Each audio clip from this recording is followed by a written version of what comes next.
Get back up. Find and sustain your reason for living. If you can't fly, then run. And if you can't run, then walk. And if you can't walk, then crawl. But whatever you do, you have to keep moving forward. Martin Luther King, Jr. You never know how strong you are until being strong is your only choice. Bob Marley. Never let what you cannot do interfere with what you can do. John Wooden. Believe in yourself and don't give up. Live with intention and die with intention. Take this life challenge and turn it into a life audit. Michelle Lagos. Get Back Up was published in the United States. Visit www.getbackup-book.com, website, blog, and newsletter. This story is based on the true account of the inspirational near-death experience of Michelle Lagos, to the best recount of facts available through medical documents, memory, and interviews. Rounding the corner, the lake had big, free-floating logs we all climbed over, often throwing you off balance as your face plunged into the water, with an occasional unknown body landing on top of you, or a muddy tennis shoe appearing near your face. Holding your breath or spitting out water, the wild challenge was still a flurry of fun. Without a second thought, we ran off to push through the muddy trenches, to climb the muddy walls, determined and crossing fingers.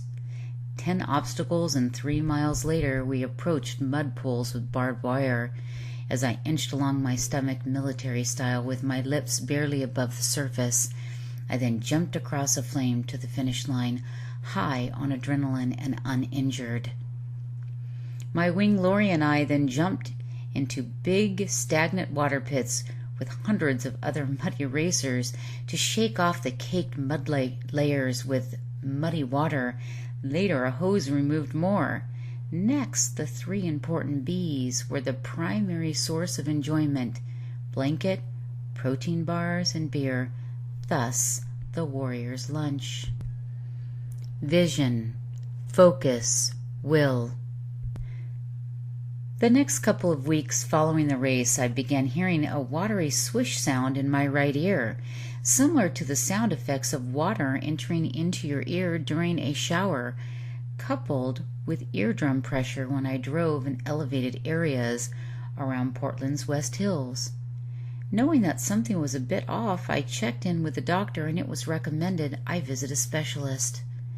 After the specialist visit, it was decided I was grinding my teeth, and it was recommended that I return to wearing a night guard when sleeping, practicing some relaxation techniques, and check back in after vacation. Trusting the recommended specialist, who didn't test for an ear infection, I moved on with life and tried to ignore the pressure until the explosion. Returning home from San Juan Capistrano vacation on November 8th, 2011, the plane began to circle Portland, Oregon, with a breathtaking fall view of Mount Hood.